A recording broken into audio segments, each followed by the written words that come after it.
എല്ലാ കൂട്ടുകാർക്കും പുതിയൊരു വീഡിയോയിലേക്ക് സ്വാഗതം.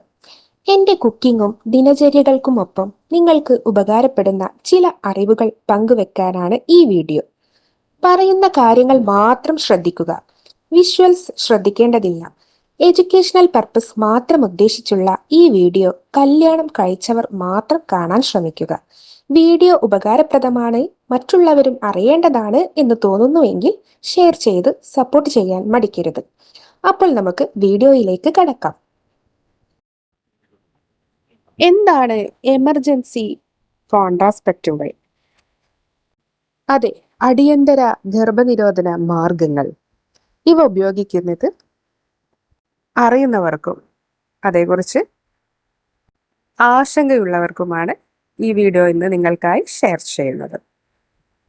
പതിവായി ഉപയോഗിക്കാവുന്ന ഗർഭനിരോധന മാർഗങ്ങളിൽ നിന്ന് വ്യത്യസ്തമായി ലൈംഗിക ബന്ധത്തിന് ശേഷം ഒറ്റ തവണത്തെ ഉപയോഗത്തിലൂടെ മാത്രം ഗർഭധാരണം തടയാൻ സഹായിക്കുന്ന രീതികളെയാണ് എമർജൻസി കോൺട്രാസെപ്റ്റീവുകൾ എന്ന് പറയുന്നത്.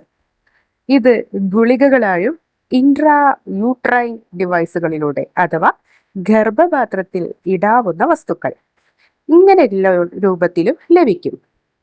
ഇനി ഗുളികകളാണെങ്കിൽ ലൈംഗിക ബന്ധത്തിന് ശേഷം 3 മുതൽ 5 ദിവസത്തിനകം കഴിച്ചിരിക്കണം. ചില ഗുളികകൾ ഏറ്റവും ഫലപ്രദമാവുക ആദ്യത്തെ 3 ദിവസത്തിനകം ഉപയോഗിക്കുമ്പോഴാണ്. 5 ദിവസത്തിനകം ഉപയോഗിച്ചാലും ഫലം തരുന്ന ഗുളികകളുമുണ്ട്.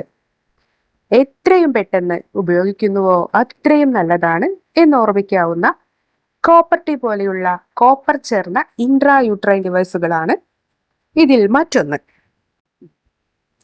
ഓവുലേഷൻ അഥവാ അണ്ടവിസർജന സമയത്ത് അണ്ഡാശയത്തിൽ നിന്ന് അണ്ഡം പുറത്തു വരുന്നതിനെ തടയുകയാണ് ഇവയെല്ലാം ചെയ്യുന്നത്. നമ്മുടെ ശരീരം തന്നെ ഉൽപ്പാദിപ്പിക്കുന്ന പ്രൊജസ്ട്രോൺ പോലെയുള്ള ഹോർമോണുകൾ ഇത്തരം ഗുളികകളിൽ അടങ്ങിയിട്ടുണ്ട്. അതുകൊണ്ട് ആദ്യത്തെ 5 ദിവസത്തിനുള്ളിൽ ഉപയോഗിച്ചാൽ 95% സുരക്ഷ ഇവ അവകാശപ്പെടുന്നുണ്ട്. ഇനി എപ്പോഴുപയോഗിക്കണം എന്നുള്ളത് കൂടി പറയാം. മുൻകരുതലോ സുരക്ഷയോ ഇല്ലാതെ ലൈംഗിക ബന്ധത്തിൽ ഏർപ്പെട്ടാൽ കോണ്ടത്തിന് കേടുപാടുകൾ ഉണ്ടെങ്കിലും ഒക്കെ എമർജൻസി കോൺട്രാസെപ്റ്റീവ്സ് ഉപയോഗിക്കാം. കോൺട്രാസെപ്റ്റീവ് ഉപയോഗിച്ചതിന് വേണ്ടത്ര സുരക്ഷ നൽകുമോ എന്നുള്ള സംശയമുണ്ടെങ്കിലോ അല്ലെങ്കിൽ തെറ്റായ രീതിയിൽ ഉപയോഗിക്കപ്പെട്ടാലോ ഇത്തരം ഗർഭനിരോധന മാർഗങ്ങളും സ്വീകരിക്കാം. യാദൃശ്ചികമായി ബന്ധപ്പെടേണ്ടി വന്നാലോ അല്ലെങ്കിൽ ബലാത്സംഗം പോലെയുള്ള പ്രതീക്ഷിക്കാത്ത അവസരങ്ങളിലോ ആവശ്യമില്ലാത്ത ഗർഭധാരണം ഒഴിവാക്കാനായി ഇവ ഉപയോഗിക്കാം. കോൺട്രാസെപ്റ്റീവ് മരുന്നുകളോടോ അകത്തു വെക്കുന്ന കോൺട്രാസെപ്റ്റീവ് വസ്തുക്കളോട് പൊതുവെ അലർജിയുള്ളവർ ഒരിക്കലും ഇവ ഉപയോഗിക്കരുത്.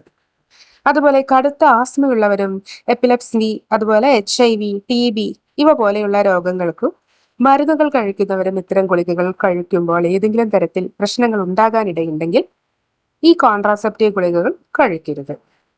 ഒമിപ്രസോൾ പോലെയുള്ള ചില മരുന്നുകൾ കഴിച്ചുകൊണ്ടിരിക്കുമ്പോഴും ഇത്തരം ഗുളികകൾ കഴിക്കാതിരിക്കുന്നതാണ് നല്ലത്. ചിലരിൽ ഈ ഗുളികകൾ കഴിക്കുമ്പോൾ തലവേദനയോ വയറുവേദനയോ ഓക്കാനമോ ഒക്കെ കാണാം. ചിലരിൽ അടുത്ത ആർത്തവം ചിലപ്പോൾ നേരത്തെയാകാം, അല്ലെങ്കിൽ വൈകാം. ചിലപ്പോൾ രക്തസ്രാവം കൂടുതലാകാം. ഇങ്ങനെ ചെറിയ ചില വ്യത്യാസങ്ങൾ വരുത്താമെങ്കിലും ദൂരവ്യാപകമായ കുഴപ്പങ്ങൾ വരുത്തുന്നതായി പറയുന്നില്ല.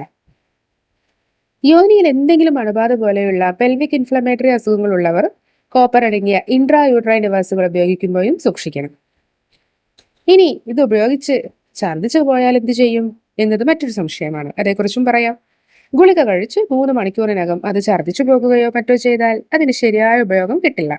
അപ്പോൾ വീണ്ടും ഗുളിക കഴിക്കേണ്ടി വരും, അല്ലെങ്കിൽ ഗൈനക്കോളജിസ്റ്റിന്റെ സഹായം തേടണം. സ്ഥിരമായ കോൺട്രാസെപ്റ്റീവുകൾ ഉപയോഗിക്കുന്നവരും എമർജൻസി കോൺട്രാസെപ്റ്റീവിന്റെ കാര്യത്തിൽ ഏതെങ്കിലും തരത്തിലുള്ള സംശയങ്ങളോ മറ്റോ ഉണ്ടെങ്കിലും ഒരു ഗൈനക്കോളജിസ്റ്റിന്റെ ഉപദേശം തേടുന്നത് നല്ലതായിരിക്കും. Thanks for watching my video.